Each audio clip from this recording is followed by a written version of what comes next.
K Suresh ബാബുവിനെ സ്നേഹപൂർവ്വം ക്ഷണിക്കുന്നു.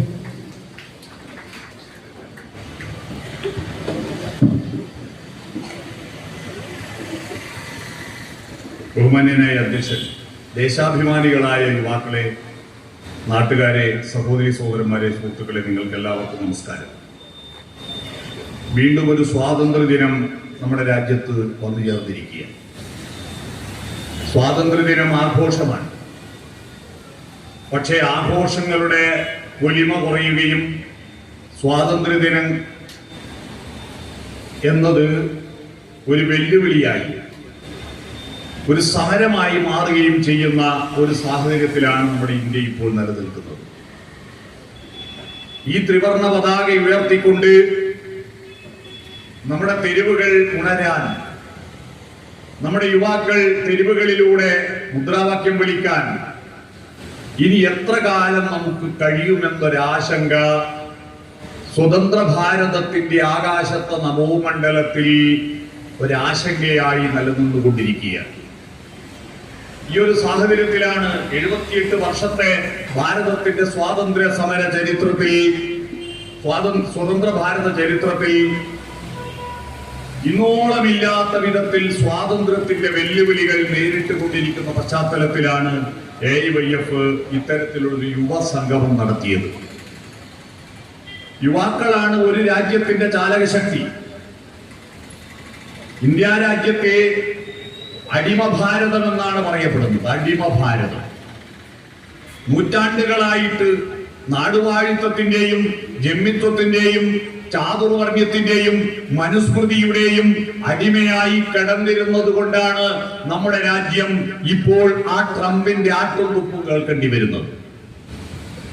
ഈ അമേരിക്ക എന്ന് പറയുന്ന ഒരു രാജ്യം, കൊളംബസ് എന്ന് പറയുന്ന ഒരാള് പോയിട്ട് ഇന്ത്യയിലേക്ക് പുറപ്പെട്ടിട്ട് അറിയാണ്ട് എത്തിപ്പോയത് അവിടെ അമേരിക്കൻ വൻകരയിലാണ്. അവിടെ കണ്ടവരെയാണ് പിന്നീട് റെഡ് ഇന്ത്യൻസ് എന്ന് വിളിച്ചത്. ഇന്ത്യക്കാരാണെന്ന് ആദ്യം വിചാരിച്ചത്. അതിനുശേഷമാണ് അമേരിക്ക എന്ന് പറയുന്ന ഒരു രാജ്യം ലോകം അറിയുന്നത്. ആ രാജ്യത്തെ ലോകം അറിയുന്നതിനും നൂറ്റാണ്ടുകൾക്ക് മുമ്പ് ഇന്ത്യയിൽ യൂണിവേഴ്സിറ്റികൾ ഉണ്ടായിരുന്നു. ഇന്ത്യയിൽ സാഹിത്യകൃതികൾ ഉണ്ടായിരുന്നു. ഇന്ത്യയിൽ തർക്കശാസ്ത്രം ഉണ്ടായിരുന്നു. ഇന്ത്യയിൽ ധ്വന്യാലോകം ആനന്ദവർദ്ധൻ എഴുതിയിരുന്നു. ഇന്ത്യയിൽ ഭരതമുനി നാട്യശാസ്ത്രം എഴുതിയിരുന്നു. ഇന്ത്യയിൽ കണക്ക് ശാസ്ത്രം ഉണ്ടായിരുന്നു. വേദഗണിതം ഉണ്ടായിരുന്നു. അത്രയും വിവരമുള്ള ആളുകൾ ഇന്ത്യ രാജ്യത്ത് മുമ്പുണ്ടായിരുന്നു. അതുകൊണ്ടാണ് പാശ്ചാത്യർ പണ്ട് മുതലേ പറഞ്ഞു വന്നത് വിസ്ഡം എറൈസ് ഫ്രം ഈസ്റ്റ്. ഇംഗ്ലീഷിൽ വിവേകം കിഴക്ക് നിന്നാണ് ഉദിക്കുന്നത്. കിഴക്ക് എന്ന് പറഞ്ഞാൽ നമ്മളാ, അവര് പടിഞ്ഞാറല്ലേ. അത്രയും വിവരമുണ്ടായിരുന്ന, ഇത്രയും സാഹിത്യകൃതികളും ഒക്കെ ഉണ്ടായിരുന്ന ലോകം ഇന്ന്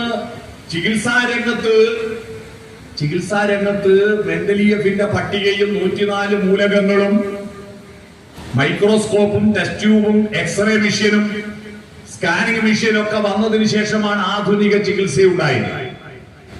എന്നാൽ ഈ ആധുനിക ചികിത്സ ഉണ്ടാകുന്നതിന് 1500 കൊല്ലം മുമ്പ് നമ്മുടെ നാട്ടിലെ മരങ്ങളുടെയും ചെടികളുടെയും വള്ളികളുടെയും ഇലയും തൊലിയും പൂവും കായും വേരും തണ്ടും ഒരു ടെസ്റ്റ് ട്യൂബും ഒരു ലാബറട്ടറിയും ഇല്ലാതെ വായിലിട്ട് ചവച്ചരച്ചു നോക്കിയിട്ട് അമ്ല ഗുണമാണോ ക്ഷാര ഗുണമാണോ എന്ന് കണ്ടെത്തിയിട്ട് വാദത്തിന് പറ്റുമോ പിത്തത്തിന് പറ്റുമോ കഫത്തിന് പറ്റുമോ എന്ന് മനസ്സിലാക്കിയിട്ട് ആയിരക്കണക്കിന് കഷായവും അരിഷ്ടവും ലേഖ്യവും വടകവും തൈലങ്ങളും ഗുളികകളും എഴുതി വെച്ച ചരകനും സുശ്രുതനും സഞ്ജീവിനിയും നമ്മുടെ രാജ്യത്തിന്റെ അഭിമാനതാരങ്ങളാണ്. ഇതൊക്കെ ഉണ്ടായിട്ടും എന്താ, ഇന്ത്യ രാജ്യം പട്ടിണി റാങ്കിങ്ങിൽ ഇപ്പൊ 111 സ്ഥാനത്താണ്. എന്തുകൊണ്ടാണ് 111 സ്ഥാനത്തേക്ക് ചുരുങ്ങിപ്പോയത്? ഗൗരവതരമായി ആലോചിക്കണം. ഈ ആധുനിക ഇന്ത്യയിൽ ഇന്ന് ഈ ദന്താശുപത്രിയുടെയും ഈ കീർത്തി സ്റ്റോറിന്റെയും ഇവിടുത്തെ ബേക്കറിയുടെയും സ്റ്റാർ ബേക്കറിയുടെയും മുന്നിൽ നിൽക്കുമ്പോ നിങ്ങളുടെ പരിസരത്തുള്ള ഏതെങ്കിലും ഒരു സാധനം ഇന്ത്യയിൽ കണ്ടുപിടിച്ചിട്ട് നിങ്ങൾ കണ്ടുപിടിക്കും. ഏതെങ്കിലും ഒരു സാധനം ഇന്ത്യയിൽ കണ്ടുപിടിച്ചിട്ടുണ്ടോ? എന്തുകൊണ്ടാണ്? ഇതൊക്കെ വിദേശികൾ കണ്ടുപിടിച്ചതാ. എന്റെ ഇത്രയും വിവരമുള്ള നമ്മുടെ രാജ്യം എന്താ തകർന്നുപോയത്? അതിന്റെ ഉത്തരം കണ്ടെത്തണം. യുവാക്കൾ പ്രത്യേകിച്ച് കണ്ടെത്തണം. ആ തകർന്നുപോയതിന്റെ കാരണം ഇന്ത്യ അടിമ ഭാരതമായതുകൊണ്ടാണ്.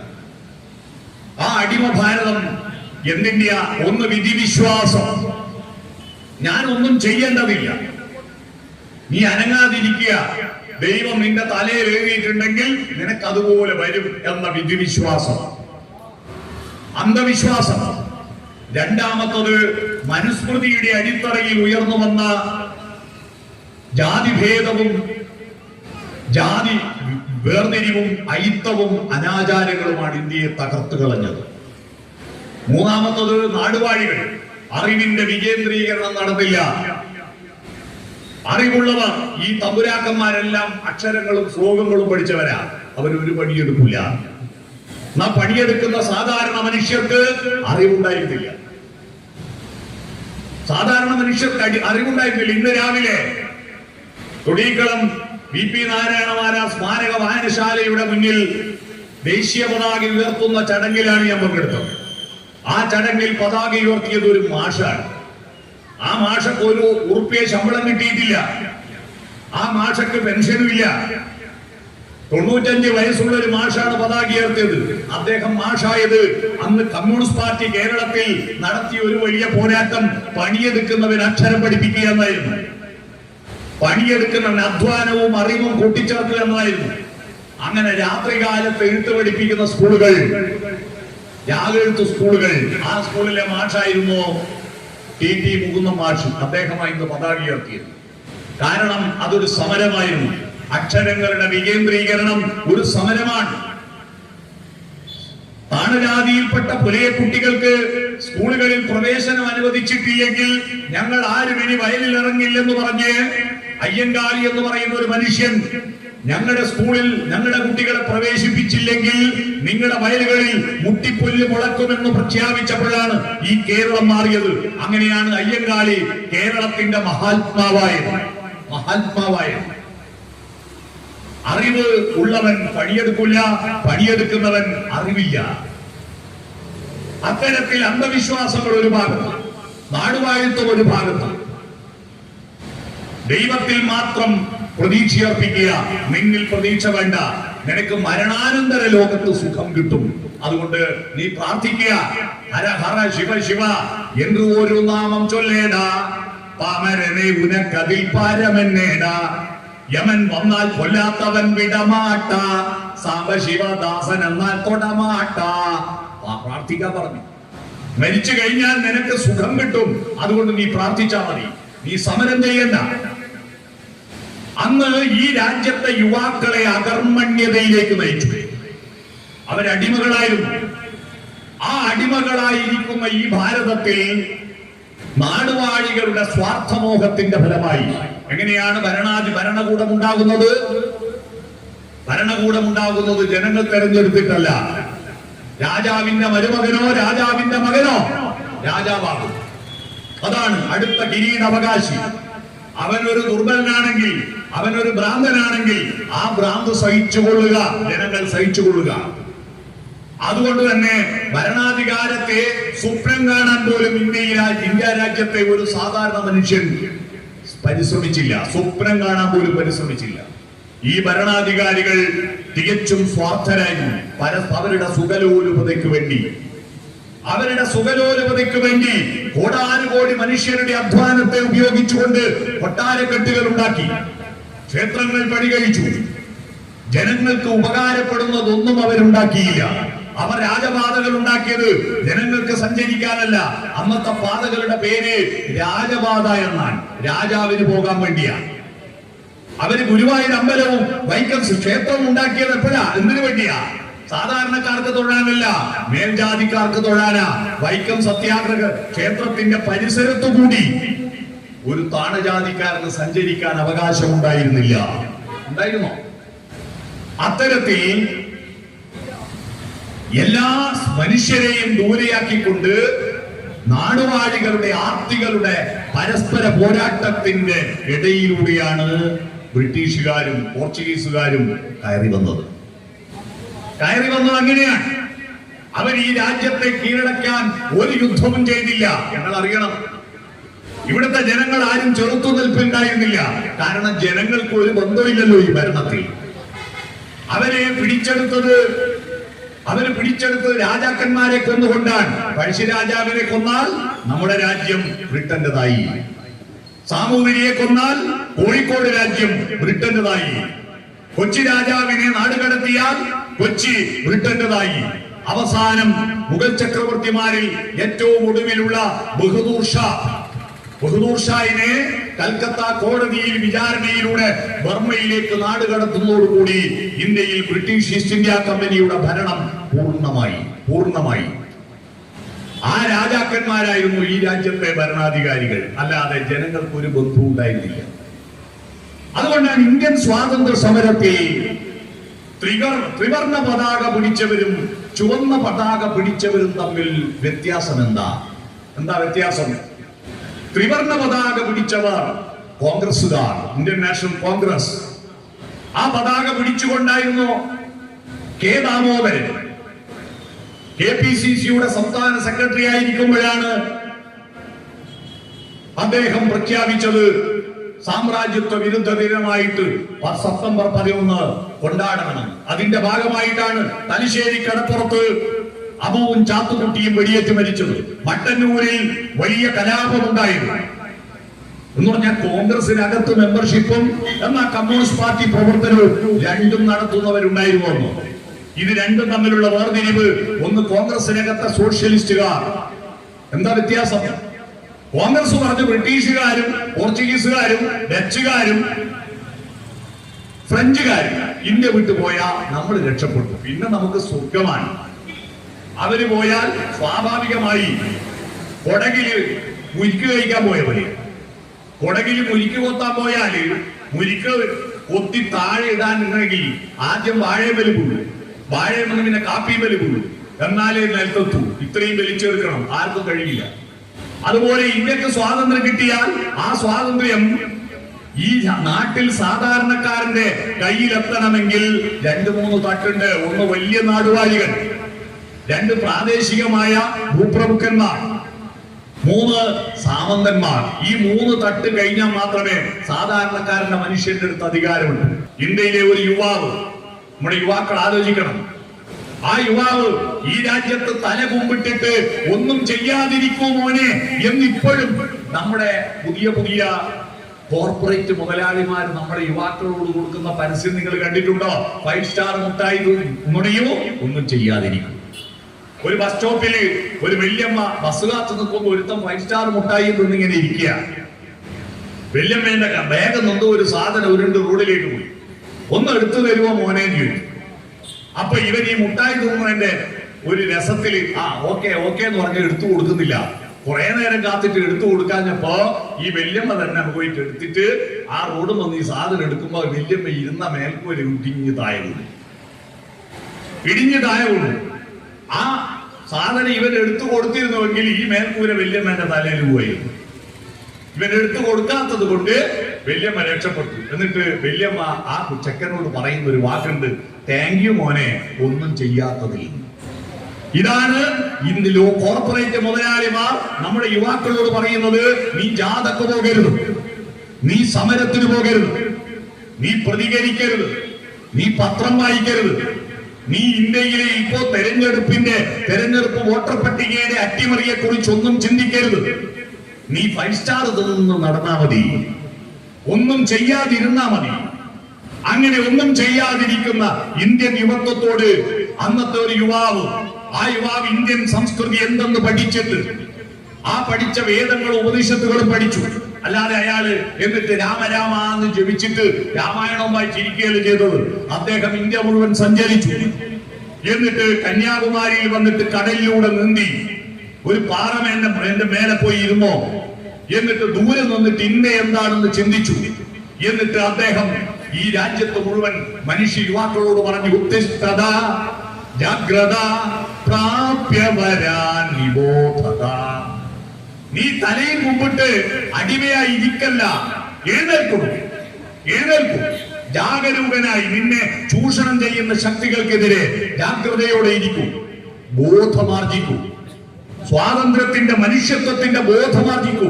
പ്രാപ്യ വരാൻ നിബോധത, ബോധമാർജിക്കുവാനുള്ള പ്രാപ്തി നേടൂ. അങ്ങനെ ഇന്ത്യയിലെ മനുഷ്യൻ പഠിച്ചു. അവൻ തലകുമ്പിട്ട് അവൻ തല ഉയർത്തി ചിന്തിച്ചു. അപ്പോഴാണ് അവന് സ്വാതന്ത്ര്യം വേണമെന്ന ചിന്തയുണ്ടായത്. ആ ചിന്തയുടെ ഭാഗമായി വിദേശികൾ, പ്രത്യേകിച്ച് ക്രിസ്ത്യാനികൾ ഈ ഭാരതത്തിൽ ചെയ്ത ഏറ്റവും വലിയ സേവനം എന്താണെന്നറിയോ? ആ ക്രിസ്ത്യാനികൾ ഇവിടെ വന്നിട്ടാണ് ഇവിടുത്തെ മനുഷ്യർക്ക് സ്കൂൾ തുടങ്ങിയത്. ഇന്ത്യക്ക് പുറത്ത് വില്യം ഷേക്സ്പിയർ എന്ന് പറയുന്ന ഒരാളുണ്ട്. അവിടെ പല വിധത്തിലുള്ള ആളുകൾ, കാറൽ മാർക്സ് എന്ന് പറയുന്ന ആളുണ്ട്, ഫ്രെഡറിക് എംഗൽസ് ഉണ്ട്, വിക്ടർ ഹ്യൂഗോ ഉണ്ട്, അങ്ങനെ കുറെ ആളുകളുണ്ട്. അവിടെ സ്വാതന്ത്ര്യത്തെ പറ്റി സമരങ്ങൾ നടന്നിട്ടുണ്ട്. അവിടെ ജോർജ് വാഷിംഗ്ടൺ ഉണ്ടായിട്ടുണ്ട്, എബ്രഹാം ലിങ്കൻ ഉണ്ടായിട്ടുണ്ട്, അവിടെ ഫ്രഞ്ച് വിപ്ലവം ഉണ്ടായിട്ടുണ്ട്. ഇതൊക്കെ ഇവിടുത്തെ ആൾ അറിഞ്ഞത് കപ്പൽ ഛേദത്തിൽ. കപ്പല് പറഞ്ഞപ്പോ ഒരാൾ നീന്തിയിട്ട് ധർമ്മടത്തെ കടപ്പുറത്ത് വന്നു. അവിടുത്തെ മത്സ്യത്തൊഴിലാളികൾ ആ വെള്ളക്കാരനെ ശുശ്രൂഷിച്ചിട്ട് അയാളുടെ ജീവൻ രക്ഷപ്പെടുത്തി. അയാൾ എന്നിട്ട് തിരിച്ച് ജർമ്മനിയിലേക്ക് പോയിട്ട് അയാൾക്ക് അവിടെ ഇരിക്കപ്പുറതിയില്ല. എന്റെ ജീവൻ രക്ഷിച്ച ആ മത്സ്യത്തൊഴിലാളികളുടെ ജീവിതത്തിന്റെ ആ അന്ധകാരത്തെ വെളിച്ചമാക്കി മാറ്റാൻ അദ്ദേഹം തിരിച്ചു വന്നു. അങ്ങനെ തിരിച്ചു വന്നിട്ടാണ് ആ സാഹിബാണ് കേരളത്തിൽ ആദ്യത്തെ ഇംഗ്ലീഷ് പഠിപ്പിക്കുന്ന സ്കൂൾ ഉണ്ടായത്. ആ സ്കൂളിന്റെ പേരാണ്, ആ സ്കൂളാണ് ഇന്ന് ബ്രണ്ണൻ കോളേജായിട്ടും ബ്രണ്ണൻ സ്കൂളായിട്ടും വളർന്നത്. ആ സാഹിബിന്റെ പേരാണ് എഡ്വേർഡ് ബ്രണ്ണൻ. ഇവിടുത്തെ മലയാള ഭാഷയിലെ നിഘണ്ടു ഉണ്ടാക്കാൻ തയ്യാറായത് ഹർമൻ ഗുണ്ടർട്ട് സാഹിബാണ്. ഇവിടെ ബാസൽ മിഷൻ കേട്ടിട്ടുണ്ടോ? ബാസലിക് ഇവാഞ്ചൽ മിഷൻ, അതാണ് BEMB സ്കൂളിലെ അവര് വന്നു. ഇവിടെ ചെറുപ്പക്കാർക്ക്, വിദ്യാർത്ഥികൾക്ക് ഇംഗ്ലീഷ് വിദ്യാഭ്യാസം കൊടുത്തു. അങ്ങനെ ഈ വിദ്യാഭ്യാസം കിട്ടിയപ്പോഴാണ് സ്വാതന്ത്ര്യം എന്ന വാക്കിന്റെ അർത്ഥം. അതുവരെ നമ്മൾ വിചാരിച്ചത് സ്വാതന്ത്ര്യം എന്ന് പറയുന്നത് പക്ഷികൾ സ്വതന്ത്രരാണ്, മൃഗങ്ങൾ സ്വതന്ത്രരാണ്, അതാണ് സ്വാതന്ത്ര്യം എന്നാ ധരിച്ചത്. അല്ല, അത് ജൈവിക സ്വാതന്ത്ര്യമാണ്. രാഷ്ട്രീയ സ്വാതന്ത്ര്യം വേറെയാ. എന്താ രാഷ്ട്രീയ സ്വാതന്ത്ര്യം? രാഷ്ട്രീയ സ്വാതന്ത്ര്യത്തിന് ഏറ്റവും പ്രധാനമായി വേണ്ടത് അഭിപ്രായം പറയാനും അഭിപ്രായം കേൾക്കാനും ഉള്ള സ്വാതന്ത്ര്യം. 1. 2, എന്റെ ജീവിതത്തെക്കുറിച്ചും നാടിന്റെ ജീവിതത്തെക്കുറിച്ചും തീരുമാനമെടുക്കാനുള്ള സ്വാതന്ത്ര്യം. എനിക്ക് 2 സ്വാതന്ത്ര്യം. ആ സ്വാതന്ത്ര്യമാണ് പ്രധാന സ്വാതന്ത്ര്യം. അഭിപ്രായം പറയാൻ. യഥാർത്ഥത്തിൽ ഒരു ശരി എപ്പോഴാണ് ഉണ്ടാകുന്നത്? എന്റെ ശരിയും നിങ്ങളുടെ ശരിയും ഒത്തുചേർന്ന് നമ്മുടെ ശരിയാവുമ്പോഴാണ് യഥാർത്ഥ ശരി ഉണ്ടാവുന്നത്. എന്റെ ശരിയും നിങ്ങളുടെ ശരിയും ഒത്തുചേർന്ന് നമ്മുടെ ശരി ഉണ്ടാവണം.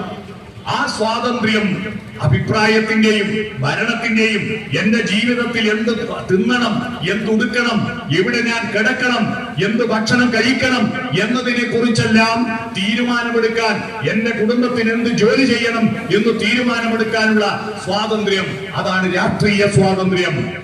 ആ സ്വാതന്ത്ര്യമില്ലാത്ത ജനതയായിരുന്നു ഈ രാജ്യം. അവർ സ്വാതന്ത്ര്യത്തെ പറ്റി ചർച്ച ചെയ്തു. പുതിയ വിദ്യാഭ്യാസം ഉണ്ടായി, പുതിയ സ്കൂളുകൾ ഉണ്ടായി. അങ്ങനെ A.O. ഹ്യൂമും ആനി ബസന്റിനെ പോലുള്ള ഇംഗ്ലീഷുകാർ ഈ രാജ്യത്ത് അവർക്കൊരു സംഘടന ഉണ്ടാക്കി കൊടുത്തു, ഒത്തുചേരാനുള്ള ഒരു സഭ. അതിന്റെ പേരാണ് കോൺഗ്രസ്. കോൺഗ്രസ് എന്ന വാക്കിന്റെ അർത്ഥം ഒത്തുചേരുക എന്നതാണ്. അതാണ് CPIയുടെ 25ാം പാർട്ടി കോൺഗ്രസ് നടക്കുന്നത്. പാർട്ടി കോൺഗ്രസ് എന്ന് പറഞ്ഞാൽ ഇന്ത്യയിലെ എല്ലാ ഗ്രാമങ്ങളിൽ നിന്നും ഒത്തുചേരുന്ന ഒരു വലിയ സഭയാണ് പാർട്ടി കോൺഗ്രസ്. അങ്ങനെ ഇന്ത്യയുടെ ദേശീയതയ്ക്ക് വേണ്ടിയിട്ടുള്ള ഒരു കോൺഗ്രസ്, അതാണ് ഇന്ത്യൻ നാഷണൽ കോൺഗ്രസ്. ഇന്ത്യക്ക് അങ്ങനെ ഒരു ദേശീയത ഉണ്ടായിരുന്നോ? ഇല്ല. 700 നാട്ടുരാജ്യങ്ങളായിരുന്നു ഇന്ത്യ. 700 നാട്ടുരാജ്യങ്ങൾ. നിങ്ങൾ നോക്കൂ, ഇവിടുന്ന് കുറച്ച് അങ്ങോട്ട് പോയാൽ, ഇവിടുന്ന് അങ്ങോട്ട് കുറച്ച് പാറക്കടവ് കടന്നാൽ രാജ്യം മാറി. പാറക്കടവ് കടന്നാൽ കുറുമ്പ്രനാട്ട് രാജാവാ. അവിടുന്ന് പേരാമ്പ്ര വരെ കുറുമ്പ്രനാട്ട് രാജാവാ. അവിടുന്ന് വലത്തോട്ട് പോയാൽ, അങ്ങോട്ട് പോയാൽ കടത്തനാട്ട് രാജാവാ. അതിനപ്പുറം കടന്നാൽ സാമൂതിരി രാജാവാ. ഇവിടുന്ന് മമ്പറം പാലത്തിന്റെ അപ്പുറം കടന്നാൽ ചിറക്കൽ രാജാവാ. അവിടുന്ന് അങ്ങോട്ട് കിടന്ന് വളപട്ടണം പുഴയുടെ അപ്പുറത്ത് കിടന്നാൽ മാട്ടൂല്, അങ്ങോട്ട് പോയാൽ മൂഷകവംശം രാജാവ്. അത് കഴിഞ്ഞ് ചന്ദ്രഗിരി പുഴക്കപ്പുറം പോയാൽ ഭോണ്ഡ്യവാഹനന്റെ ദക്ഷിണ കാനറിയ. ഇപ്പുറത്ത് ഇങ്ങോട്ട് കൊച്ചിയും കടന്നിട്ട് അപ്പുറത്ത് കുട്ടനാട് എത്തുമ്പോ വേണാടാൻ, വള്ളുവനാടാൻ. എത്ര രാജ്യങ്ങളാ! ഈ രാജ്യങ്ങളായിരുന്നു. ഇന്ത്യക്ക് അങ്ങനെ ഒരു ദേശീയത ഉണ്ടായിരുന്നില്ല. ഞാൻ ഈ പറഞ്ഞ എല്ലാ രാജാക്കന്മാരും ഹിന്ദുക്കളാ. അവർക്കൊന്നും ഒരു ഭാരതം എന്ന വാക്കുച്ചരിച്ചിരുന്നില്ല. നമ്മളെല്ലാം ഭാരതീയരെന്ന് പറഞ്ഞിരുന്നില്ല. നമ്മൾ കോട്ടയം രാജവംശക്കാരാ. നമ്മുടെ രാജ്യം കോട്ടയമായി. കോട്ടയം, അതാണ് ഈ കോട്ടയം പോയിനും കോട്ടയം അങ്ങാടിയും വന്നത്. നമ്മുടെ രാജ്യത്തിന്റെ തലസ്ഥാനത്താണ്. ഇതാ ഈ റോഡിന്റെ ഇപ്പുറത്ത് അന്നത്തെ നമ്മുടെ രാജ്യത്തിന്റെ തലസ്ഥാനമുള്ള പഞ്ചായത്ത്, അതിന്റെ പേരാണ് കോട്ടയം പഞ്ചായത്ത്. കോട്ടയം പഞ്ചായത്ത് അറിയണം. അന്ന് ദേശീയത ഉണ്ടാക്കിയത് ആധുനിക വിദ്യാഭ്യാസവും ആധുനിക പഠനവും ഉണ്ടായപ്പോഴാണ്.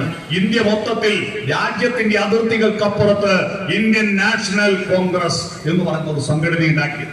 ആ സംഘടന ഉണ്ടാക്കിയത് സ്വാതന്ത്ര്യത്തിന് വേണ്ടിയായിരുന്നില്ല. ബ്രിട്ടനോട് പ്രമേയം പാസാക്കിയിട്ട് അഭ്യർത്ഥിക്കാനായിരുന്നു, ഞങ്ങൾക്ക് ഭരണത്തിൽ ചില സഹായങ്ങൾ ചെയ്യണം, ചില ആളുകളെ കൂടി നിങ്ങളെ തീരുമാനം എടുക്കുമ്പോ ഞങ്ങളെ കൂടി വിളിക്കണം എന്നൊക്കെ പറയാൻ വേണ്ടി മാത്രമാണ്. അന്നത്തെ ഭൂപ്രഭുക്കന്മാരും വലിയ വക്കീലന്മാരും വലിയ ഉദ്യോഗസ്ഥന്മാരും മാത്രമായിരുന്നു അന്ന് ഇന്ത്യൻ നാഷണൽ കോൺഗ്രസ്. ആ ഇന്ത്യൻ നാഷണൽ കോൺഗ്രസ് പൂർണ്ണ സ്വാതന്ത്ര്യം ആവശ്യപ്പെടുന്നതിന് മുമ്പ് ഇന്ത്യയിലെ തൊഴിലാളി വർഗം 1920 ഒത്തുചേർന്നു. അത് തൊഴിലാളി കോൺഗ്രസ്. ഏതാണ് തൊഴിലാളി Congress? All India trade union Congress. All India trade union Congress. അതാണ് ഇന്ത്യയിലെ ആദ്യത്തെ തൊഴിലാളി വർഗത്തിന്റെ പ്രസ്ഥാനം. അവരാണ് ഇന്ത്യൻ നാഷണൽ കോൺഗ്രസിന്റെ സമ്മേളനത്തിലേക്ക് മാർച്ച് നടത്തിയിട്ട് പറഞ്ഞത്, ഞങ്ങൾക്ക് പൂർണ്ണ സ്വാതന്ത്ര്യം വേണം. പൂർണ്ണ സ്വാതന്ത്ര്യം വേണമെന്ന് ഇന്ത്യൻ തൊഴിലാളി വർഗം ആവശ്യപ്പെടുമ്പോഴും കോൺഗ്രസ് അത് അംഗീകരിച്ചില്ല. ഇനിയും എത്രയോ കാലം കഴിഞ്ഞിട്ടാണ് ഇന്ത്യക്ക് പൂർണ്ണ സ്വാതന്ത്ര്യം വേണമെന്ന് കോൺഗ്രസ് പ്രമേയം പാസാക്കുന്നു. ആ സ്വാതന്ത്ര്യ സമരം എങ്ങനെയായിരിക്കണം? രണ്ട് വിധത്തിലായിരിക്കുന്നു ഇന്ത്യൻ സ്വാതന്ത്ര്യത്തിന്റെ ദിശാമുഖം.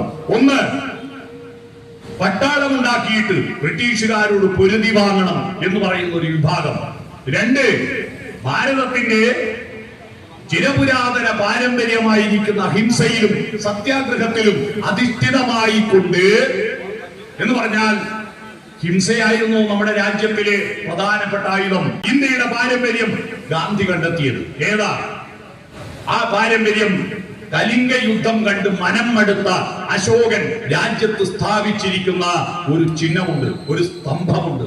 അതാണ് ഇന്ത്യയുടെ പൈതൃകം. ഗാന്ധി കണ്ടെത്തത് എന്താണ്?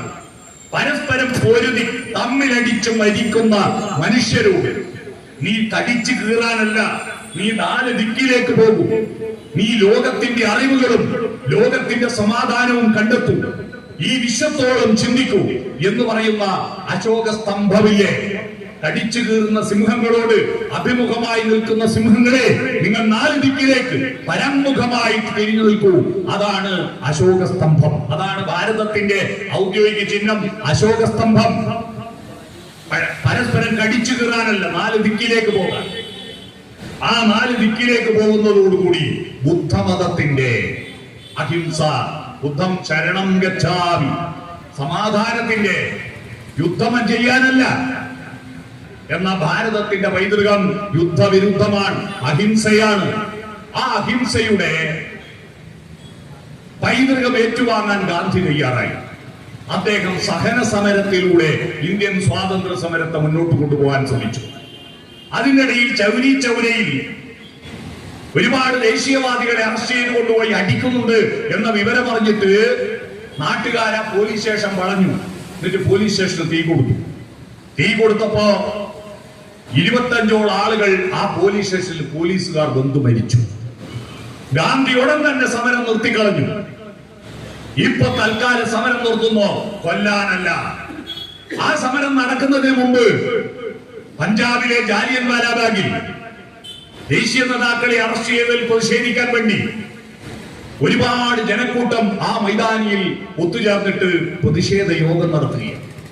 ആ യോഗം നടത്തുമ്പോ ആ മൈതാനത്ത് ഒറ്റ ഗേറ്റേ ഉള്ളൂ.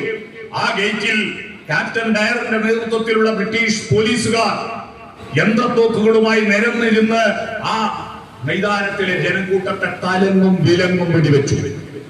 വെടികൊണ്ടവരവിടെ നൂറുകണക്കിന് ആൾ മരിച്ചു. കുറെ ആളുകൾ മതിൽ ചാടി പുറത്തേക്ക് തുള്ളി. ഉയരം കുറഞ്ഞ ഒരു ഭാഗത്ത് മാത്രമേ ഉണ്ടായിരുന്നു മതിൽ. അതിലെ ചാടി പുറത്തേക്ക് തുള്ളി. പുറത്തേക്ക് തുള്ളുമ്പോ തൊട്ടപ്പുറത്തൊരു കിണറായിരുന്നു. ഈ കിണറിൽ എല്ലാവരും പോയി വീണു. വീണവർ എഴുന്നേൽക്കുന്ന മുമ്പ് അടുത്ത ആൾ തുള്ളു. അങ്ങനെ ആ കിണറിൽ നമ്മുടെ വാഗൺ ട്രാജഡിയേക്കാൾ ഭീകരമായി പടഞ്ഞ നൂറുകണക്കിന് ആളുകൾ ആ കിണറിൽ മരിച്ചു. ഇത്രയും ഭീകരമായ സംഭവം ഉണ്ടായിട്ടും തിരിച്ചു കൊല്ലണമെന്ന് ഗാന്ധി പറഞ്ഞില്ല. ആ പറയാത്തതിൽ പ്രതിഷേധിച്ചിട്ട് രാജഗുരു ഉധം സിംഗ്, ഭഗത് സിംഗ്, ഇവര് 3 പേർ ആ വെടിവെച്ച് കൊന്ന ക്യാപ്റ്റൻ ഡയറിനെ കൊല്ലാൻ ബ്രിട്ടനിൽ പോയി അവിടുത്തെ പാർലമെന്റിൽ ബോംബെറിഞ്ഞു. ആ ബോംബെറിഞ്ഞ കുറ്റത്തിനാണ് ആ ധീര രക്തസാക്ഷികൾ അവരെ തൂക്കിലേറ്റി, രക്തസാക്ഷികളായത് അവരെ തൂക്കിലേറ്റിയത്. അറിയണം, അങ്ങനെ എന്തെല്ലാം സംഭവങ്ങൾ. ഈ സമയത്ത് ഇപ്പൊ ഇന്ത്യ ഭരിക്കുന്നവരുടെ പൂർവികരുണ്ടല്ലോ, അവർ കവിത എഴുതുകയായിരുന്നു, അവർ മാപ്പ് എഴുതുകയായിരുന്നു, അവരൊരു സമരത്തിലും പങ്കെടുത്തില്ല. ഇന്നത്തെ മാതൃഭൂമി പത്രത്തിൽ ഒരു ലേഖനമുണ്ട്. ആ ലേഖനം നിങ്ങൾ വായിക്കണം. ആ ലേഖനം ഒരു അഭിമുഖമാണ്. ആ അഭിമുഖം ആരുമായിട്ടാണെന്നറിയോ? ആ ലേഖനം കേരളം ഇന്ത്യയുടെ തെക്കേയറ്റത്ത് ഏറ്റവും താഴെയായി ഇരിക്കുന്ന സംസ്ഥാനമാണെന്ന് കരുതണ്ട. മറ്റ് സംസ്ഥാനങ്ങളെ അപേക്ഷിച്ച് കേരളം ഏറ്റവും ഉയരത്തിലാണ്. അത് യൂറോപ്പിന് തുല്യമാണ്. ഇതാരാ പറഞ്ഞത്? ഇന്ത്യക്കാരനോ മലയാളിയോ അല്ല പറഞ്ഞത്. ഇന്ത്യൻ ഇൻസ്റ്റിറ്റ്യൂട്ട് ഓഫ് മാനേജ്മെന്റിന്റെ ഡയറക്ടർ ദേവാശിഷ് ചാറ്റർജി എന്ന് പറയുന്ന ഇന്റർനാഷണൽ ട്രെയിനർ, വലിയ വിദഗ്ധൻ, അദ്ദേഹത്തിന്റെ അഭിമുഖമുണ്ട് ഇന്നത്തെ മാതൃഭൂമി പത്രത്തിൽ. അദ്ദേഹമാണ് പറഞ്ഞത്, ഈ കേരളം വികസിത രാജ്യങ്ങളുടെ നിലവാരത്തിന് തുല്യമായത് എങ്ങനെയാണെന്ന് നിങ്ങൾ അറിയണം. ഇന്ത്യക്ക് മാതൃകയായി ഈ സംസ്ഥാനം ഉണ്ടായത്. ഇന്ത്യയിൽ യുവാക്കൾക്ക് പൊരുതണമെന്ന്, തൊഴിലുറപ്പ് പദ്ധതി വേണമെന്ന്, 18 വയസ്സിൽ വോട്ടവകാശം വേണമെന്ന്, തൊഴിലവകാശം മൗലിക അവകാശമെന്ന്, പെൻഷൻ കൊടുക്കണമെന്ന്, പാവങ്ങൾക്ക് വീടെടുക്കണമെന്ന്, 1,00,000 വീടുണ്ടാക്കി കൊടുക്കണമെന്ന്, അധികാരം വികേന്ദ്രീകരണം കൊടുക്കണമെന്ന്, സ്ത്രീകൾക്ക് ഭരണത്തിൽ പങ്കാളിത്തം ഉണ്ടാകണമെന്ന് എന്നെല്ലാം പറയാൻ മറ്റൊരു കുട്ടിയും ഈ രാജ്യത്തുണ്ടായിരുന്നില്ല. അവർ ഈ ഒരു സ്വാതന്ത്ര്യ സമരത്തിൽ പങ്കെടുത്തോ? അവർ ഈ രാജ്യത്ത് ഏതെങ്കിലും ഒരു പുരോഗമനാത്മകമായ എന്തെങ്കിലും ഒരു പ്രക്രിയക്ക് നേതൃത്വം കൊടുത്തു? എന്തെങ്കിലും ഒന്ന് ചെയ്തു? ഒന്നും ചെയ്തില്ല. അവര് ജപിക്കാൻ പറഞ്ഞു എന്നല്ലാതെ ഇന്ത്യൻ രാഷ്ട്രീയ നഭോമണ്ഡലത്തിൽ എന്തെങ്കിലും ഒരു പോസിറ്റീവായ കാര്യം അവർ ചെയ്യാനുണ്ടായിട്ടുണ്ടോ? ഒന്നുമില്ല. അവരന്തർമുഖ ഉള്ളിലൂടെ പരിശ്രമിച്ചുകൊണ്ടിരിക്കുകയായിരുന്നു. ഇന്ത്യൻ സ്വാതന്ത്ര്യ സമരത്തിൽ പങ്കെടുക്കാൻ പറ്റാത്തതിന്റെ ജാല്യതയുമായിട്ട് സ്വാതന്ത്ര്യം കിട്ടിയ സ്വതന്ത്ര ഭാരതത്തിൽ അവര് മുങ്ങി നിൽക്കുകയായിരുന്നു. പക്ഷേ എങ്കിലും അവരുടെ വിത്തുകൾ ഇവിടെ ഉണ്ടായിരുന്നു. എന്താ വിത്ത്? അതൊക്കെ വിശ്വാസികൾ, ക്ഷേത്രങ്ങൾ, ആരാധനാലയങ്ങൾ, 2000 വർഷം പഴക്കമുള്ള ഒരു മിത്തോളജി അവരുടെ കയ്യിലുണ്ടായിരുന്നു. അതായിരുന്നു ഹിന്ദുത്വ, ചാതുർവർണ്ണ്യം, ജാതി സമ്പ്രദായം, മേധാവിത്വം. അത് അവരുടെ കയ്യിലുണ്ടായിരുന്നു. അതുമായിട്ടാണ് അവര് കോൺഗ്രസിന്റെ തമ്മിലടി കൊണ്ട് അതിന്റെ പ്രാബല്യം നഷ്ടപ്പെട്ടു. അവർ 40 വർഷമായി ഈ രാജ്യത്തെ ജനങ്ങളുടെ ബോധമണ്ഡലത്തെ അട്ടിമറിക്കുന്ന 1.5 അടി നീളമുള്ള ഒരു സാധനം കൊണ്ട് നടത്തിയ രാഷ്ട്രീയ പ്രവർത്തനം. നമ്മൾ നടത്തിയ രാഷ്ട്രീയ പ്രവർത്തനം വിദ്യാഭ്യാസത്തിൻ്റെതാണ്, തൊഴിലിൻ്റെതാണ്, ഭൂമിയുടേതാണ്, വീടിൻ്റെതാണ്, മനുഷ്യൻ്റെതാണ്. 10 വർഷമായി ഇന്ത്യ രാജ്യത്ത് നടത്തുന്ന രാഷ്ട്രീയ പ്രവർത്തനം 1.5 അടി നീളമുള്ള ഒരു വിഗ്രഹത്തിൻ്റെതാണ്. ബാബറി മസ്ജിദിന്റെ അകത്ത് ഏതോ ഒരു അന്ധകാരത്തിന്റെ മറവിൽ ഒരു പ്രതിഷ്ഠയും ഒരു തന്ത്രിയും ഒരു പ്രാണപ്രതിഷ്ഠയും നടത്താതെ ഇരുട്ടിന്റെ മറവിൽ ഒരാള് ബാബറി മസ്ജിദിന്റെ അകത്ത് ഒരു വിഗ്രഹം കൊണ്ടുപോയിട്ട് പൂജകളായി, ആരാധനകളായി, വിവാദമായി. അന്നത്തെ മതനിരപേക്ഷതയിൽ വിശ്വസിക്കുന്ന ജവഹർലാൽ നെഹ്റു പറഞ്ഞു, ശ്രീരാമൻ അവസാനം സരയൂ നദിയിലേക്ക് ഇറങ്ങിപ്പോയി എന്നാ പറയുന്നത്. അതുകൊണ്ട് ഈ വിഗ്രഹവും സരയൂ നദിയിലേക്ക് എടുത്താൽ ഇടാൻ പറഞ്ഞു. അതുകൊണ്ട് തന്നെ അത് കളയാൻ തയ്യാറായില്ല. ആ സാധനത്തെ ഉപയോഗിച്ച് ഇന്ത്യ രാജ്യത്തെ മണ്ഡൽ കമ്മീഷൻ റിപ്പോർട്ടിലൂടെ ഇന്ത്യയിലെ ദളിതന്മാരുടെ ഒരു മുന്നേറ്റം ഉണ്ടായപ്പോൾ ആ ദളിതന്മാരുടെ മുന്നേറ്റത്തെ തടയാൻ എന്തുണ്ട് മാർഗം? അപ്പോഴാണ് അത് തടയാനാണ് രാമന്റെ ക്ഷേത്രവുമായി ബന്ധപ്പെട്ട അദ്വാനിയുടെ രഥയാത്ര ആരംഭിച്ചത്. അത് പോയ ഇടങ്ങളിലെല്ലാം കലാപങ്ങൾ, കൊലപാതകങ്ങൾ, രാമന്റെ പേരിൽ കൊലപാതകങ്ങൾ നടന്നു. കൊലയാണ്, വിദ്വേഷമാണ്, ദൈവമെന്ന് വരുത്തി തീർത്തു. ഇപ്പൊ നോക്കൂ, ശാന്താകാരം ഭുജഗശയനം എന്നാണ് മഹാവിഷ്ണുവിനെ പ്രാർത്ഥിക്കുന്ന ആദ്യത്തെ മന്ത്രം. ശാന്തതയാണ് മഹാവിഷ്ണു. ശ്രീരാമനെ പ്രാർത്ഥിക്കുമ്പോഴെല്ലാം അദ്ദേഹം ശാന്തനായി സുസ്മേരമതനായിട്ടുള്ള രാമനെയാണ് നമ്മൾ പ്രാർത്ഥിച്ചത്. നാം ഇപ്പൊ അടുത്ത കാലത്ത് രാമന്റെയും ഹനുമാന്റെയും ചിത്രങ്ങൾ നിങ്ങൾ കണ്ടോ? രാമന്റെയും ഹനുമാന്റെയും ചിത്രങ്ങൾ കലിപ്പൻ രാമൻ, ദേഷ്യം വന്ന് എന്ന് പറഞ്ഞാൽ ആവേശ സിനിമയിലെ ഫഹദ് ഫാസിലിനെ പോലെ ദേഷ്യം വന്ന് നിൽക്കുന്ന രാമൻ. ഹനുമാൻ, ഹനുമാൻ കലിപ്പൻ ഹനുമാൻ, കലിപ്പൻ ഹനുമാൻ. ഇത്തരത്തിൽ കലിപ്പൻ രൂപങ്ങളായിട്ട് ദൈവങ്ങളെ അവതരിപ്പിച്ചു. അങ്ങനെ ദൈവങ്ങളെ അവതരിപ്പിച്ചു. രാമന്റെ പേരിൽ രാജ്യത്ത് കലാപമുണ്ടാക്കി. അപ്പൊ ഇന്ത്യ രാജ്യത്തെ ജനത രണ്ടായി പിരിഞ്ഞു. അതുവരെ ഇന്ത്യ രാജ്യം പിരിഞ്ഞത് പാകിസ്ഥാനെന്നും ഇന്ത്യയെന്നും മാത്രമായിട്ടായിരുന്നു. എന്നാൽ ഇന്ത്യ രാജ്യത്തെ ജനത ഹിന്ദുക്കളെന്നും മുസ്ലിങ്ങളെന്നും രണ്ടായി പിരിക്കാൻ പോയി. മനുഷ്യർക്ക് മാത്രമുള്ളതാ. കഴിഞ്ഞ ദിവസം അലി കടുകശ്ശേരി എഴുതിയ ഒരു കവിത ഞാൻ വായിച്ചു. ആ കവിത ഇങ്ങനെയാണ്: കുഞ്ഞിക്കിളി അമ്മക്കിളിയോട് ചോദിച്ചു, അമ്മേ, നമ്മളും മനുഷ്യരും തമ്മിൽ എന്താണ് വ്യത്യാസം? അപ്പോൾ അമ്മക്കിളി പറഞ്ഞു, മോളെ, നമ്മൾ ഉറങ്ങുമ്പോഴും കിളികളാണ്, ഉണർന്നാലും കിളികളാണ്. എന്നാൽ മനുഷ്യരോ, അവർ ഉറങ്ങുമ്പോൾ മാത്രമാണ് മനുഷ്യർ, ഉറക്ക് തെളിഞ്ഞാൽ അവർ ഹിന്ദുവാണ്, മുസൽമാനാണ്, ക്രിസ്ത്യാനിയാണ്. ഇതാണ് വ്യത്യാസം. ഇതാണ് വ്യത്യാസം. അത്തരത്തിൽ ഈ രാജ്യത്ത് വർഗീയമായ ചേരിതിരിവുണ്ടായി. ആ ചേരിതിരിവിൽ അന്ധവിശ്വാസത്തിന്റെ ഈ കേരളത്തിൽ പോലും എത്ര വിഡ്ഢികളുണ്ട് അന്ധവിശ്വാസത്തിന് അടിപ്പെടുന്നവർ. ഉത്തരേന്ത്യയിലെ കാര്യം പിന്നെ പറയാനുണ്ടോ? നമ്മൾ എത്രയെത്ര സംഭവങ്ങൾ കാണുന്നു. അങ്ങനെ രാമന്റെ പേര് പറഞ്ഞിട്ട് വോട്ട് കിട്ടി. ദൈവത്തെ പോലെ തന്നെ പണവും വേണം, പണത്തിന്റെ മുതലാളിമാരും വേണം. അതിനുവേണ്ടി പറ്റിയ രണ്ടാളെ ഗുജറാത്തിൽ നിന്ന് ഡൽഹിയിലേക്ക് കൊണ്ടുവന്നു. ഇവര് രണ്ടുപേരും വന്നു. ഇവര് രണ്ടുപേരും വരുമ്പോ കൂട്ടത്തിൽ ഒരാളെയും കൂടി കൂട്ടി. അയാളുടെ പേരാണ് ഗൗതം അദാനി. ആ ഗൗതം അദാനി പിന്നെ കാണുന്നത് പിന്നെ ഒരു പണത്തിന്റെ സാമ്രാജ്യത്തിന്റെ അധിപനായി മാറുന്നതായിരുന്നു. ആ അദാനി പിന്നെ ഇന്ത്യ പെട്ടെന്ന് ഇന്ത്യയിലെ ബാങ്കുകളെല്ലാം ഒരു വ്യവസ്ഥയില്ലാതെ ലോൺ കൊടുത്തു. അവിടെ ഇന്ത്യൻ ബാങ്കുകളെ ജാമ്യം വെച്ചിട്ട് ഓസ്ട്രേലിയയിൽ കച്ചവടം നടത്താൻ, എല്ലായിടത്തും കച്ചവടം നടത്താൻ. അത് മുഴുവൻ തട്ടിപ്പാണെന്ന് ഇപ്പൊ തിരിഞ്ഞില്ലേ? മനസ്സിലായില്ലേ? അദാനി നടത്തിയ എല്ലാ വ്യവസായങ്ങളും വൻ തട്ടിപ്പാണെന്ന് തെളിഞ്ഞില്ലേ? ആ തട്ടിപ്പ്, രണ്ട് തട്ടിപ്പ് തെളിഞ്ഞു. രണ്ടാമത്തെ തട്ടിപ്പ് ഞാൻ പറയാം. ഈ അദാനിയുടെ പണം ഉപയോഗിച്ചിട്ട് പണം വലിച്ചെറിഞ്ഞ് വോട്ട് പിടിക്കുക. MLA മാർക്ക് 100 കോടി ഉറുപ്പിക ഒരു MLA. ഓരോ വീട്ടിലും പൈസ കൊടുത്ത് വോട്ട് പിടിക്കുക. ആദിവാസി ഊരുകൾ, നമ്മുടെ നാട്ടിലെ ആദിവാസി ഊരുകളിൽ അവർക്ക് വീട് കൊടുത്ത പഞ്ചായത്ത് മെമ്പറോ അവർക്ക് മറ്റു സൗകര്യങ്ങൾ കൊടുത്ത പഞ്ചായത്ത് മെമ്പറേക്കാൾ അവർക്ക് ആരെയും ഇഷ്ടപ്പെടുക? ഒരു കുപ്പിയും 100 ഉറുപ്പിയും കൊണ്ട് കൊടുത്താൽ അവരെ കൂടെ പോകുന്ന ആദിവാസി ഊരുകൾ ഇപ്പോഴും ഉണ്ട്. മദ്യത്തിന് വശപ്പെടുത്തിയിട്ട് അങ്ങനെ അവരെ ആദിവാസികളാക്കി ദൂരെ കാട്ടിലേക്ക് ഉപേക്ഷിച്ച ചാതുർവർണ്ണ വ്യവസ്ഥയുടെ ആളുകളാണ്. ഇതൊന്നും അവർക്കറിയില്ല. അവർക്കൊരു കുപ്പിയും അവർക്കൊരു 100 ഉറുപ്പിന്റെ നോട്ടും കിട്ടിയാൽ എല്ലാമായി എന്ന് പറഞ്ഞിട്ട് ഇവരുടെ പുറകെ നടക്കുന്ന ഒരുപാട് ആദിവാസി ഊരുകളുണ്ട്. ഉത്തരേന്ത്യയിലെ കഥയെന്താ? ഉത്തരേന്ത്യയിൽ ഇതുപോലുള്ള ഊരുകളാ കൂടുതൽ. അവിടെയെല്ലാം പണം വാരി എറിഞ്ഞ് വോട്ട് പിടിച്ച് പണവും വിശ്വാസവും കൂട്ടി യോജിപ്പിച്ചിട്ടാണ് അധികാരത്തിൽ വന്നത്. ആ അധികാരത്തിൽ വന്നപ്പോ ജനാധിപത്യത്തെ ഉപയോഗപ്പെടുത്തി അധികാരത്തിൽ വന്നു. മനുഷ്യ സ്വാതന്ത്ര്യത്തിന്റെ പരിപ്രേക്ഷ്യം വെറും വോട്ടെടുപ്പല്ല, അത് ജനാധിപത്യ ബോധവും മതനിരപേക്ഷ ബോധവും സമത്വബോധവും ചേരുന്നതാണ് ഇന്ത്യൻ സ്വാതന്ത്ര്യം.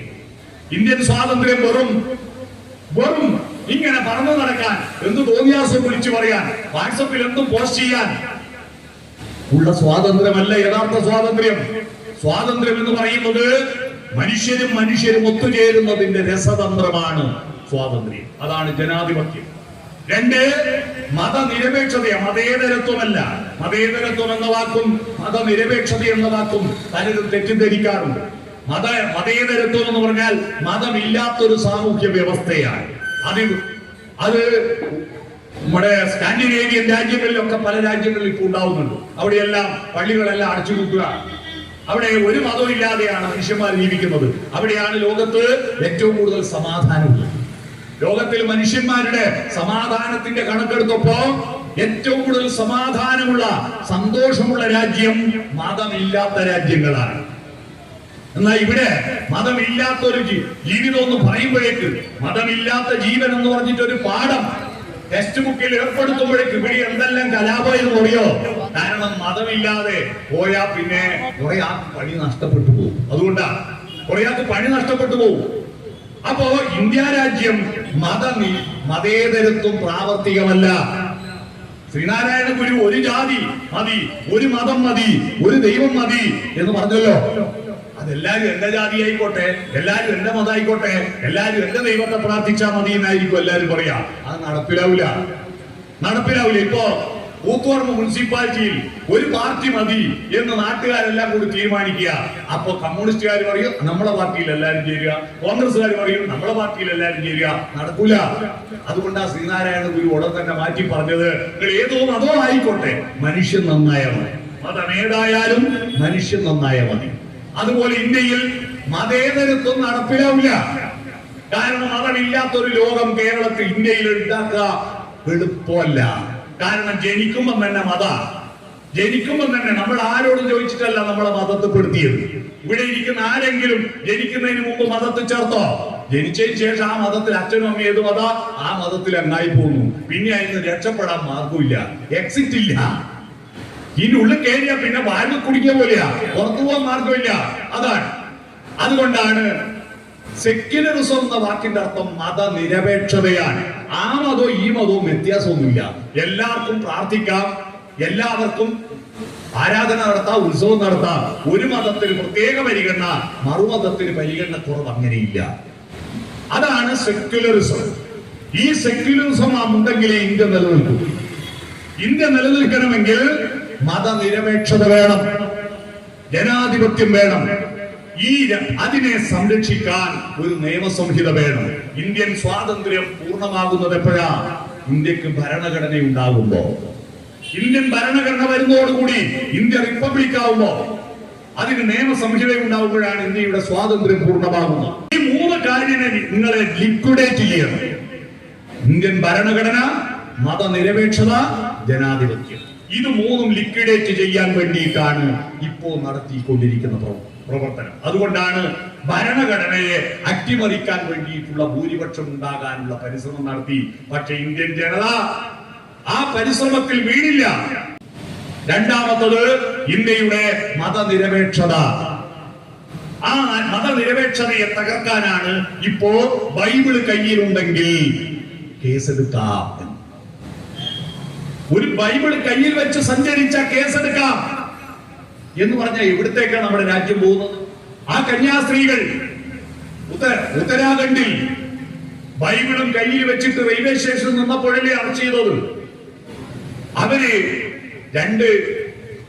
രണ്ട് ഹിന്ദു സ്ത്രീകളെ നിർബന്ധിതമായി മതപരിവർത്തനം നടത്തിയെന്നവർ. അവര് പറഞ്ഞു, ഞങ്ങളെ അവർ മതത്തിലേക്ക് ചേർത്തില്ല, ഞങ്ങൾക്ക് പട്ടിണിയാണ്, ഞങ്ങൾക്ക് ഉടുക്കാൻ തുണിയില്ല, ഞങ്ങളുടെ ജീവിതം പ്രാരബ്ധമാണ്, ഞങ്ങളുടെ കുട്ടികൾക്ക് സ്കൂളിൽ പോകാൻ സംവിധാനമില്ല. ഉത്തരേന്ത്യയിലെ കഥയറിയുന്നത്, ഉത്തരേന്ത്യയിലെ കഥ ഇപ്പോഴും അങ്ങനെയാണ്. നമ്മളെല്ലാം ബാല്യത്തില് സ്കൂളിൽ പോവെങ്കിലും നമ്മളെല്ലാം കോലമില്ലേ ചെറുപ്പത്തില്? ജയിലിൽ ചാടിയ ഗോവിന്ദച്ചാമിയുടെ നെഞ്ചുകൂട് കണ്ടില്ല? അതുപോലത്തെ എല്ല് എണ്ണിയെടുക്കാൻ പറ്റിയ നെഞ്ചുകൂട്.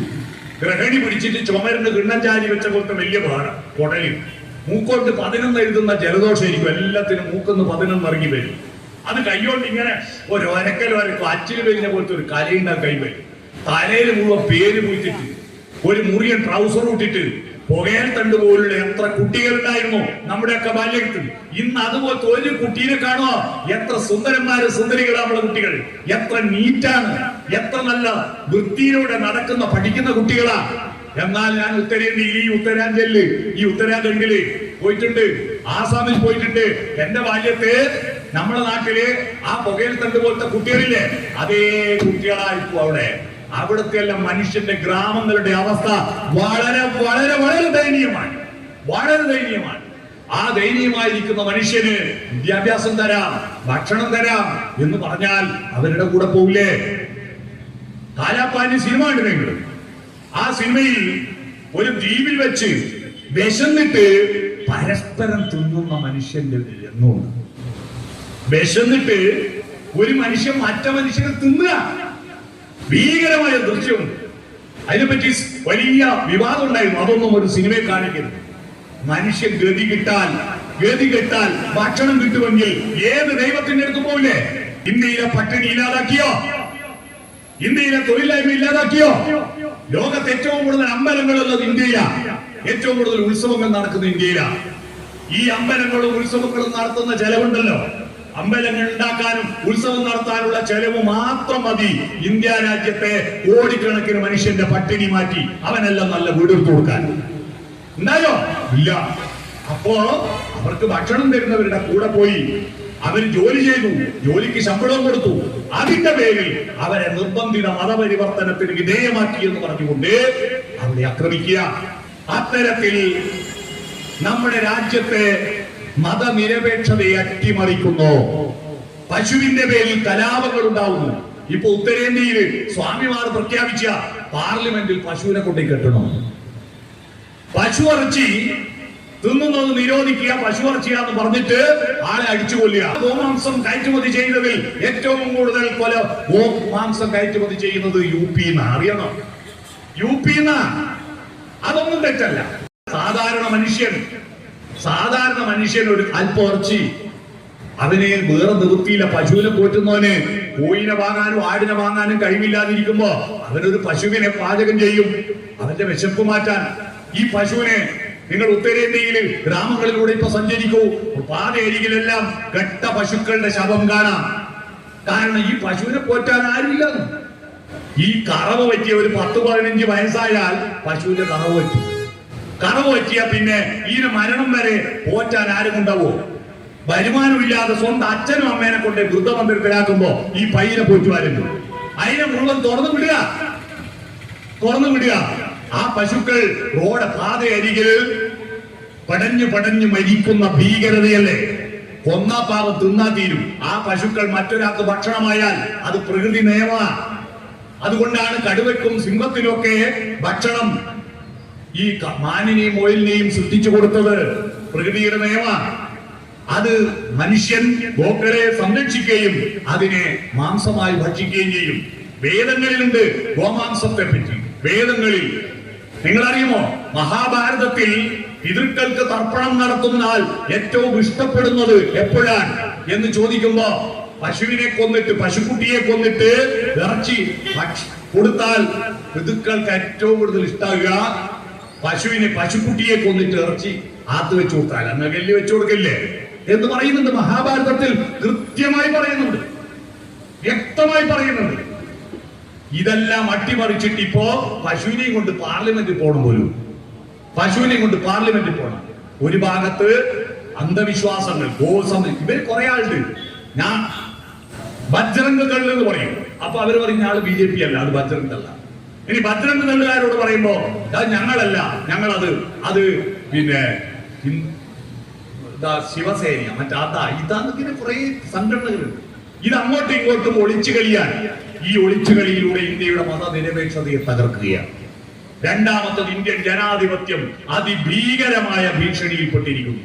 നിങ്ങൾ നോക്കൂ, ഇന്ന് തെളിഞ്ഞു സുരേഷ് ഗോപിയുടെ അനിയന്റെ വീട്ടിൽ 50 വോട്ട്, ഒരു പെണ്ണുങ്ങൾക്ക് 50 മക്കള്. ഇന്ത്യയിലെ കോൺഗ്രസും കമ്മ്യൂണിസ്റ്റുകാരും എല്ലാവരും, ആം ആദ്മി പാർട്ടി എല്ലാവരും അടക്കം പാർലമെന്റിലേക്ക് ഇപ്പോൾ ഒരു മാർച്ച് നടത്തി. ഇത്തരത്തിൽ ജനാധിപത്യത്തെ അട്ടിമറിക്കുക, മതനിരപേക്ഷതയെ അട്ടിമറിക്കുക, ഭരണഘടനയെ അട്ടിമറിക്കുക എന്ന് പറഞ്ഞാൽ ഇന്ത്യയെ അട്ടിമറിക്കുക, ഇന്ത്യൻ സ്വാതന്ത്ര്യത്തെ അട്ടിമറിക്കുക, വീണ്ടും പഴയ നാടുവാഴിത്വത്തിന്റെ ഭൂസ്വാമിമാരുടെ രാജ്യത്തിലേക്ക് ഈ രാജ്യത്തെ കൊണ്ടുപോവുക. ആ പരിശ്രമമാണ് ഇപ്പോൾ പ്രിയപ്പെട്ടവരെ ഇന്ത്യയിൽ നടക്കുന്നത്. ഇതിനെതിരെ ഒന്നും ചെയ്യാതിരിക്കൂ യുവാക്കളെ എന്ന് പറഞ്ഞിട്ട് നമുക്ക് ഒരുപാട് കോർപ്പറേറ്റ് മുതലാളിത്തത്തിന്റെ ഉൽപ്പന്നങ്ങൾ കൊണ്ട് നമ്മുടെ മനം മടുക്കുക. ഈ രാത്രികളിൽ വായിക്കണ്ട, നീ ബൈക്കെടുത്ത് പോകൂ, നീ ബൈക്കെടുത്ത് പോകൂ, നീ ഒമാർസിലെ ഹോട്ടലിൽ നിന്ന് ആനന്ദിച്ചു തിന്നോ, നീ ഒരു പുസ്തകം വായിക്കണ്ട, നീ 5 സ്റ്റാർ തുണയൂ, അതെല്ലാം മറന്നേക്കൂ, മെഡിമിക്സ് സോപ്പ് തേക്കൂ. അത്തരത്തിൽ കോർപ്പറേറ്റ് മുതലാളിമാരുടെ അരാഷ്ട്രീയവാദം ഒരു ഭാഗത്ത് പ്രചരിപ്പിക്കുക, മറുഭാഗത്ത് നമ്മുടെ രാജ്യത്തിന്റെ സകലമാന പൈതൃകവും സമ്പത്തും നശിപ്പിച്ചുകൊണ്ടിരിക്കുക. അത്തരത്തിൽ ഇന്ത്യൻ സ്വാതന്ത്ര്യം അതിഭീകരമായ വെല്ലുവിളികൾ നേരിട്ടുകൊണ്ടിരിക്കുകയാണ്. ഭാരതമാത ആരാ? ഇന്ത്യയിലെ സാധാരണ സ്ത്രീകളാണ്. കുടിവെള്ളത്തിനായിട്ട് പാത്രങ്ങളുമായിട്ട് മൈലുകളോളം നടന്നിട്ട് സ്വന്തം മക്കൾക്ക് കുടിവെള്ളം എത്തിച്ചു കൊടുക്കുന്ന മാത, ആ അമ്മയാണ് ഭാരതമാത എന്ന് പറഞ്ഞു. ഭാരത പിതാവാരാ? ഭാരത പിതാവ് രവീന്ദ്രനാഥ ടാഗോറിന്റെ ഒരു കവിതയുണ്ട്. എവിടെ ഞങ്ങളുടെ ശിരസ് ഉന്നതവും എവിടെ ഞങ്ങളുടെ ഹൃദയം നിർഭയവും ആയി മാറുന്നോ ആ അവസ്ഥയിലേക്ക് എന്റെ രാജ്യത്തെ നയിക്കണമേ പിതാവേ എന്നൊരു പ്രാർത്ഥനയുണ്ട് ടാഗോറിന്റെ. അതാ പിതാവ്, അതാ മാതാവ്. ഭാരതമാത എന്ന് പറഞ്ഞാൽ ഈ ഭൂമിയാണ്, ഈ ഭൂമിയിലെ ജനങ്ങളാണ് ഭാരതമാതാവ്. ആ ജനങ്ങളും വേണ്ട, ഭൂമിയും വേണ്ട. എന്താ വേണ്ടോ? നിങ്ങൾക്ക് വേണ്ടത് വോട്ട്, നിങ്ങൾക്ക് വേണ്ട പണം, നിങ്ങൾക്ക് വേണ്ട അധികാരം. ഇതിനു വേണ്ടി പരിശ്രമിക്കാൻ നിങ്ങൾ ഈ ചിരപുരാതനമായ ഹിന്ദു മതത്തെ ദുരുപയോഗം ചെയ്യണോ? ദൈവത്തെ ഉപയോഗം ചെയ്തിട്ട് തട്ടിപ്പ് നടത്തുക എന്ന്, ദൈവത്തെ ഉപയോഗിച്ച് തട്ടിപ്പ് നടത്തുക, അധികാരവും പണവും ഉണ്ടാക്കാൻ തട്ടിപ്പ് നടത്തുക. അത്തരത്തിലുള്ള തട്ടിപ്പ് നടത്തി ഈ രാജ്യത്തിന്റെ സ്വാതന്ത്ര്യം അട്ടിമറിക്കാൻ പരിശ്രമിച്ചു കൊണ്ടിരിക്കുമ്പോൾ നമ്മുടെ ആധാർ കാർഡും നമ്മുടെ പൗരത്വ കാർഡും നമ്മുടെ ഈ ഇലക്ട്രൽ വോട്ടർ കാർഡും ഒക്കെ ഉള്ളവർ നമ്മൾ ഈ വെറും വോട്ട് ചെയ്യൽ മാത്രമല്ല നമ്മളെ പണി. ഈ രാജ്യത്തിന് വേണ്ടി പൊരുതണം, ഈ രാജ്യത്തിനെ നിലനിർത്തണം.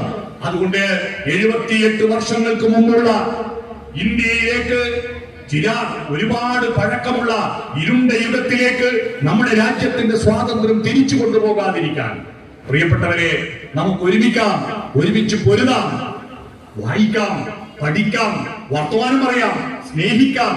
വെറുപ്പിന്റെ രാഷ്ട്രീയത്തെ സ്നേഹത്തിന്റെ രാഷ്ട്രീയം കൊണ്ട് നേരിടാനേ പറ്റും. അതാണ് ഗാന്ധി നമ്മളോട് പറഞ്ഞത്, വെറുപ്പിന്റെ രാഷ്ട്രീയത്തെ. ഇന്ത്യൻ സ്വാതന്ത്ര്യത്തിന്റെ മറ്റൊരു പ്രതീകമാണ് ഗാന്ധി. ആ ഗാന്ധി ഇല്ലാതാകണം. ഗാന്ധിയുടെ സബർമതി ആശ്രമത്തിൽ കഴിഞ്ഞ വർഷം അഹമ്മദാബാദിൽ ഒരു പരിപാടിക്ക് പോയപ്പോ ഞാൻ ആദ്യം പോയത് സബർമതി ആശ്രമത്തിലാണ്. ആ ആശ്രമത്തിൽ ചെന്നപ്പോ 2-3 മയിലുകളും 2-3 പരിചാരകന്മാരും അല്ലാതെ ഒരു ഈച്ചയും പൂച്ചയും അവിടെ ഇല്ല. ആരും അവിടത്തേക്ക് തിരിഞ്ഞു നോക്കുന്നില്ല. എന്നാൽ അപ്പുറത്ത് 3000 കോടി ചെലവഴിച്ചിട്ട് പട്ടേലിന്റെ പ്രതിമയുണ്ടാക്കിയെടുത്ത് 10,000 ഒഴുകി വരുന്നു, പൈസ കൊടുക്കുന്നു, ടിക്കറ്റ് എടുക്കുന്നു, കാണുന്നു. യഥാർത്ഥ ഗാന്ധിയെ വേണ്ട, ഗാന്ധിയെ വേണ്ട, പട്ടേൽ മതി എന്ന് വരുത്തി തീർക്കുക. അപ്പോ ആ ഗാന്ധിയെ, നെഹ്റുവിനെ, മൗലാന അബ്ദുൽ കലാം ആസാദിനെ ഒക്കെ അതിന്റെ പാരമ്പര്യത്തെ ഏറ്റെടുത്തുകൊണ്ട് ഇന്ത്യയുടെ യഥാർത്ഥ സ്വാതന്ത്ര്യത്തിലേക്ക് നയിക്കുവാൻ ഉള്ള പോരാട്ടത്തിൽ യുവാക്കൾ രാഷ്ട്രീയം പഠിക്കുക, രാഷ്ട്രീയം ചർച്ച ചെയ്യുക, സ്നേഹത്തിന്റെ രാഷ്ട്രീയവുമായിട്ട് മുന്നോട്ട് പോവുക. അത്തരത്തിലുള്ള ഒരു ആഹ്വാനവുമായിട്ടാണ് യുവസംഗമം. ഒത്തുചേരണം യുവാക്കളെ. ഒറ്റക്കൊറ്റക്കിരുന്ന് മൊബൈൽ നോക്കിയിരുന്ന പോരാ, ഒത്തുചേർന്നിരുന്ന് നമ്മുടെ നാടിനെ പറ്റി, നമ്മുടെ രാജ്യത്തെ പറ്റി, മനുഷ്യരെ പറ്റി, ലോകത്തെ പറ്റി ചർച്ച ചെയ്യാൻ ഒത്തുചേരണം. അതിന്റെ ഭാഗമായി ഈ 29ാം സ്വാതന്ത്ര്യ ദിനത്തിൽ ഇന്നിവിടെ നടന്ന ഈ യുവസംഗമത്തിന്റെ പൊതുസമ്മേളന പരിപാടി ഊഷ്മളമായ അഭിവാദ്യങ്ങൾ അർപ്പിച്ചുകൊണ്ട് ഈ യുവസംഗമം ഉദ്ഘാടനം ചെയ്തതായി അറിയിച്ചുകൊണ്ട് ഞാൻ എന്റെ വാക്കുകൾക്ക് വിരാമം.